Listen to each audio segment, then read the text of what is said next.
Good morning, good morning, good morning. It's Hossy89. I got coffee in my left hand. I got the Vizzy in my right. Let's talk about it. We got Cash versus Spright. What can I say about Cash versus Spright? I mean, they're two of the most, consistent decks, I guess. Well, I wouldn't say Cash is super consistent, but Spright, for sure, incredibly consistent deck. I got Allen on the right hand playing Spright.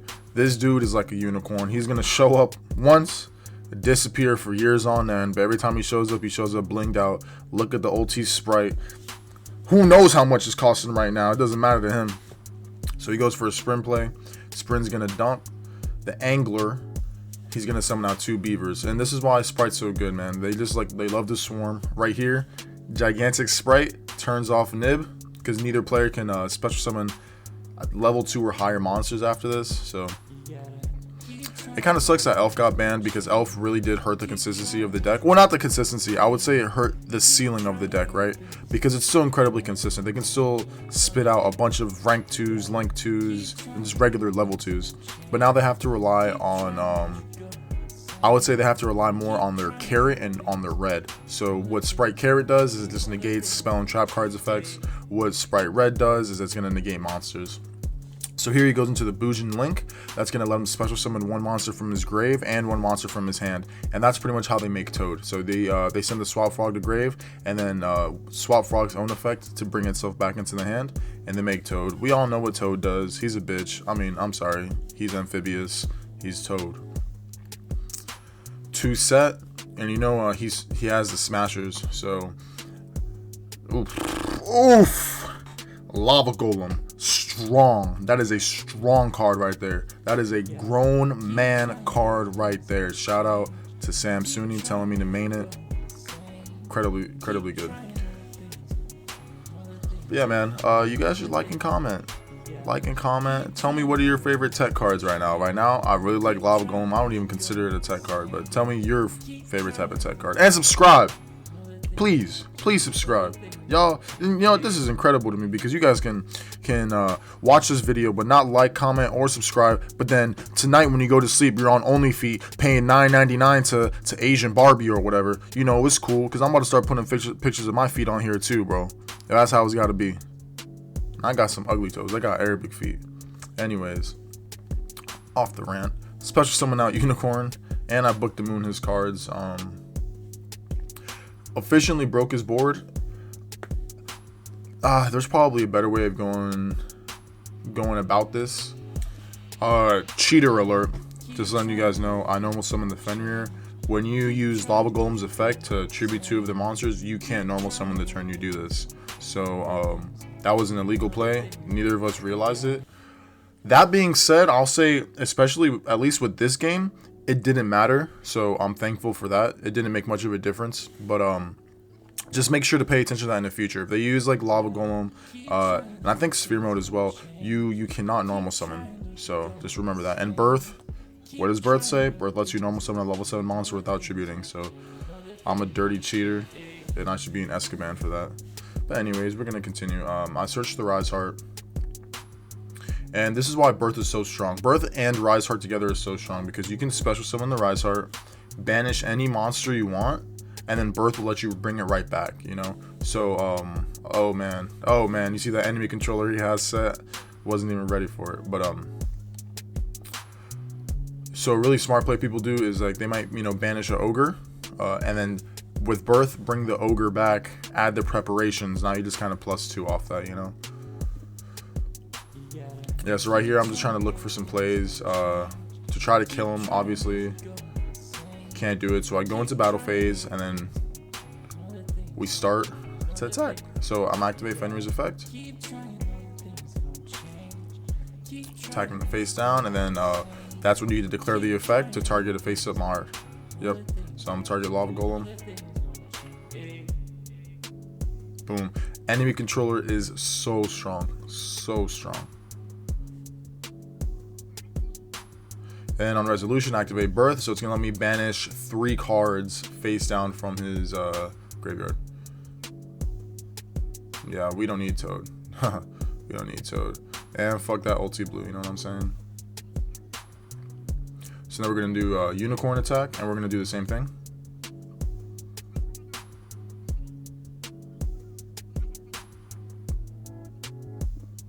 Oh, okay, I guess I'm a bad player, so I forgot the unicorn effect. Boop. But then we did get Fenrir back off of birth, so I think there was a smart play here to go into a Rise Heart and pass. Let's see if I can get us there.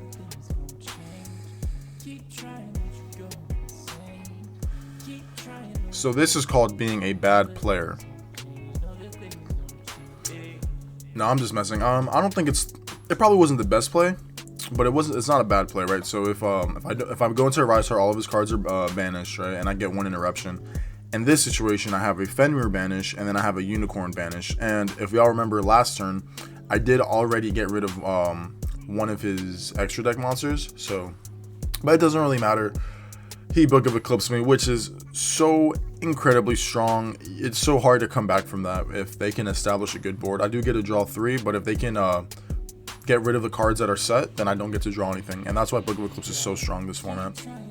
And to be honest, it was a pretty strong card, like, all around, but I think no one just really paid attention to it until this format. Yeah, so he gets the Beaver out, and he's gonna activate Beaver's effect to summon out another Beaver. It's like I said, it's like the swarming that this deck does, right, is immaculate. And then from here, starter, and that's just almost, that kind of almost just seals it for me. Blue, because then Blue's gonna go and search whatever missing piece he doesn't have. Yeah, it goes for Jet, special Jet. Dang, man, OTS 21. Those are the Blues, the Reinhardts, and the Fenrirs. It looks so good. They look so much better than the last one. So he grabs another starter for next turn, I'm assuming. And let's see what he goes into right here. Oof. Yeah, so pretty much he's just establishing a really strong field. Remember, he still has that Smashers that he searched last turn, so he can still activate that gigantic Spright and attack over my other set.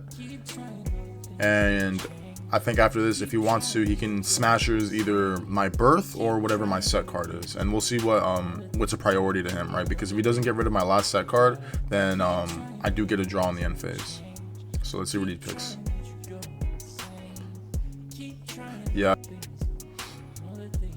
Yeah, and so he kept birth on board, I think because he has that starter. So in the standby phase, he can just activate starter and search the carrot. So let's see, yep, standby phase comes through. He's gonna search the carrot. So as soon as I activate birth, he can just negate it with carrot's effect, and that leaves me on whatever my one card in hand is. So yeah, so pretty much here, I'm just trying to contemplate, like, are there any plays I could do with this one card in hand? And I probably can't. And I think right here I scoop, because as soon as I activate birth, he's gonna negate it. Yep, and then we'll just go straight into game 2. Oh man, coffee in the morning is the move. All right, so we're gonna start off Prosperity for 6. You know, Kashtira extra deck. It's not fairly open. It's kind of tight, but you definitely can have 6. You can definitely get rid of 6 cards in your extra deck for Prosperity. A lot of good cards here. I'm really liking Triple Tactics. Not a lot of people like it, but I think it really helps going second for breaking boards, and I never win my dice roll. So, all right, Unicorn, he expeditiously uses the Infinite Impermanence, but I got the birth, so we're living good. Normal summons the Ogre, and then I'm gonna grab Preparations. Preparations is an amazing trap card. It's a good one of you don't really want to see in your hand, but if you can search it from Ogre, you're always in just a better position. So it looks like I don't have much after this, but 2 set is a pretty good end board. Let's see what he has. Okay, so Ash and my standby phase when I try to use Shangri-La effect, and I'm gonna chain Preparations. That just lets me special summon from banished or from my hand, and if they activate a trap card, but it doesn't matter because he has Lightning Storm. And I'm gonna chain D-Barrier, calling XYZs. Spright technically is like a Link deck as well, but they only have Sprint and they only have Elf and Elf's Band, so they really just kind of go into Sprint. So most of their extra deck monsters are going to be XYZs. So you see the Beaver, and he's going to special the Angler, special the Jet, go into starter. Let's see what he goes into right here. So he has to go into Sprint and send something in grave. A show. Also, remember, if you guys are still watching this video somehow, like and comment, please. Please help me get monetized, bro. I haven't eaten in 6 days. No, I'm just kidding. I eat good, but still, I would appreciate it. Yeah, so right here, I think his only play is to just set that starter or activate the starter and pass. And the thing is, the good thing about starters is that he can make a red or a carrot off of that, so he's gonna get some form of negation. You know what I'm saying? Yep. So standby phase, I go to activate effect, and he's gonna chain the starter to go into red, and I'm gonna be able to special summon. I think we go for Fenrir here, or unicorn. Yeah, unicorn. That way we can grab the birth.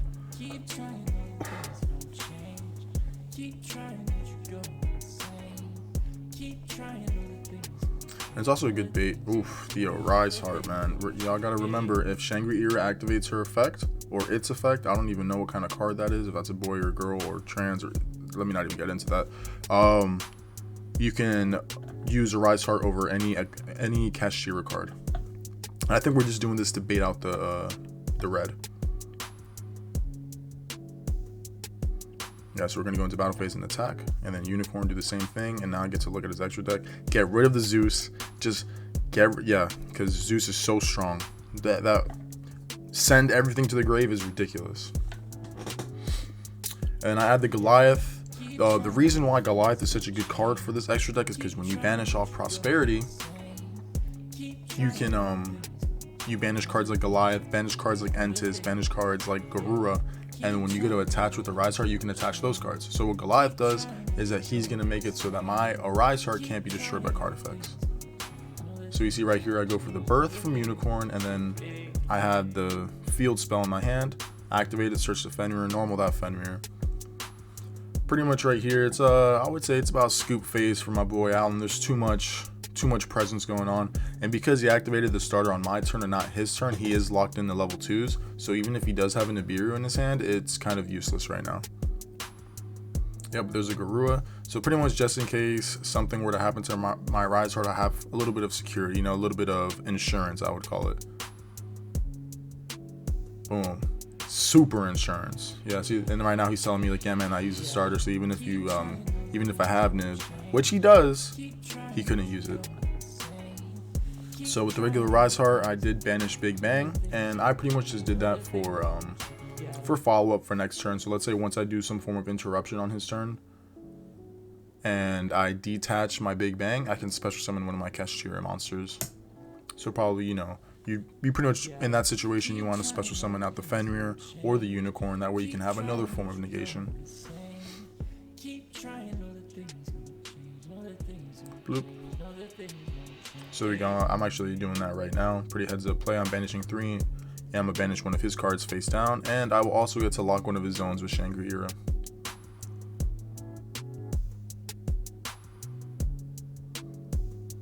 Yep, and then from there I'm doing the chain link, so I have to do mandatory Rise Heart, then Shangri-Ira, and then the Big Bang, so I should be able to summon out the Unicorn after this. Yep. And then just next turn in the standby phase, I'm going to summon out Fenrir, and that should be enough for game. I don't know if he tries to play through it. I don't think it's smart to play through it. Remember what we talk about, guys. If you're in a losing situation, you don't really think you can get out of it, or you're just waiting on luck to help you get out of it, or a misplay from your opponent, sometimes it's better to just go to game 3, man.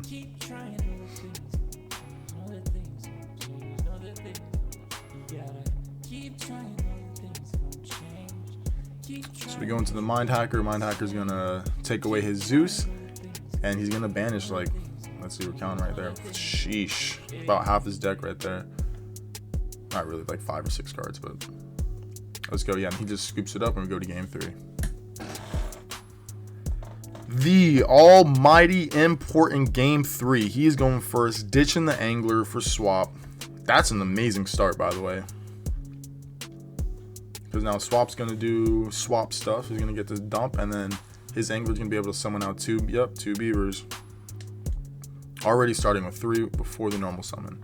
3 specials before the normal. Special Jet. Going to search maybe a starter, maybe the Smashers. Let's see what he wants to get. Goes for the Cross. An amazing card, by the way. An amazing, amazing form of interruption. I hate that card so much. That with Toad and Elf was crazy plays. But Elf is banned. LOL. Take that L. Goes for Sprint. I Ash the Sprint expeditiously. We don't need him sending anything else to the graveyard because he could have just sent the Swap Frog and then go into another Toad after that. Alright, Gigantic.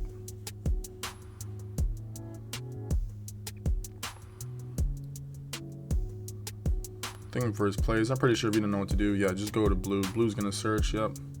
Blue's gonna search carrot, you special carrot, now you have some form of negation of spell and trap. Boom. So he's still, yep, he's still got the Toad out.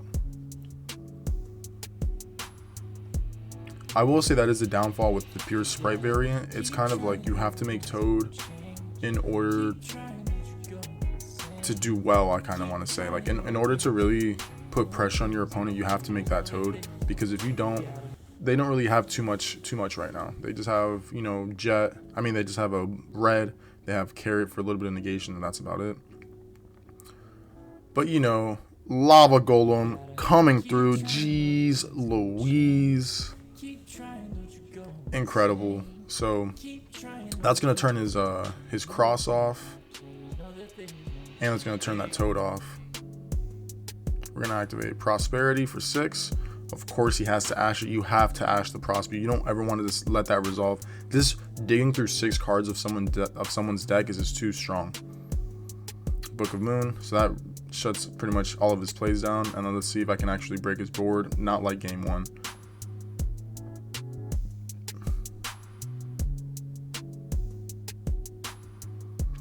And if you guys made it out here, end of the video, make sure to like and subscribe, comment, say what's up to the boy. If you think I did a misplay, if you think there was something better that you could have seen, talk about it. Talk about it in the comments. Oof, infinite impermanence on the unicorn is ridiculous. But if I have the Theosis or I have the Birth, it's kind of it's going to be an issue for him. Oh man, so I had the field spell. The reason why the field spell is good is because maybe right here I go for regular Rise Heart just to get a level 7 on board.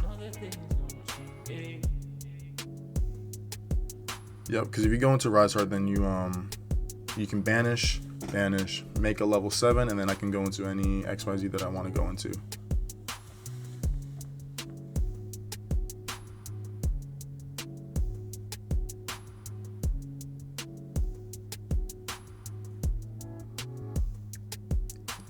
So we're going to go for the Rise. 3. Let's see what I banish. Banish the Big Bang. Alright, so pretty smart play going to battle just to clear some monsters before anything happens, because we're not really too afraid of Lava Golem, right? Lava Golem is on our side. We're going to burn him for 1,000 and then that's time in game. No, I'm just kidding. But yeah, so it wasn't that I necessarily bricked. He just, you know, he had some interruptions. I had some interruptions. So you kind of make a mediocre board, but sometimes I can get you there, right? Shangri-Ira's effect is going to let me pop a card as well. So let's see if I do that now, or if I decide to wait until I use Fenrir's effect to banish another card face down, which would prompt Shangri-Ira's effect to lock a zone, which would prompt the field spell to pop a card on the field. Because we know for sure he has 2 cards in hand. One of them is the Swap Frog that he brought back. And we know his set is the trap card, but he can't activate it right now. It's kind of useless right now.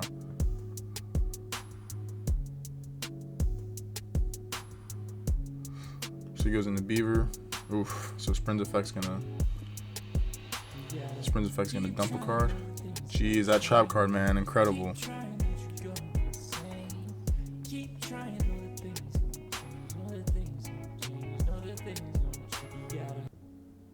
But because I did just special summon it, he can't change its attack, its position. If he could change his position, he could attack over my Shangri-Ira and banish it face down. Standby phase, we're going to go into the unicorn.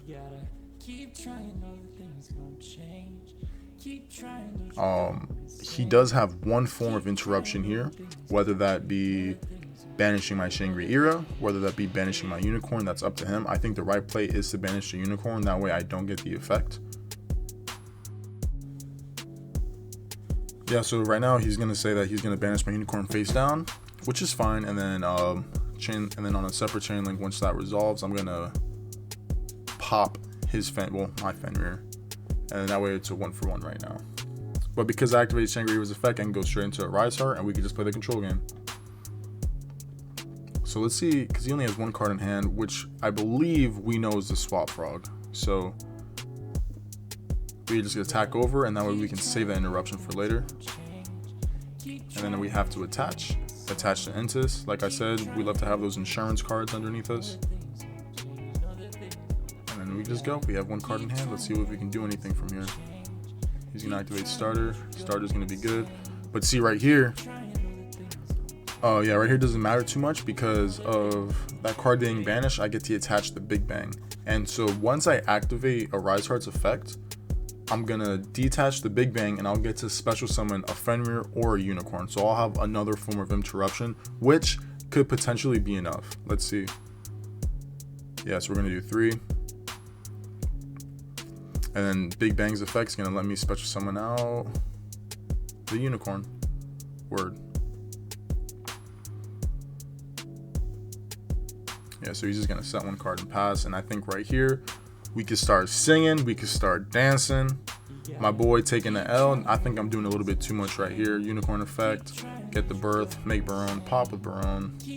And that's GG's. All right, so thank you guys. Like, comments.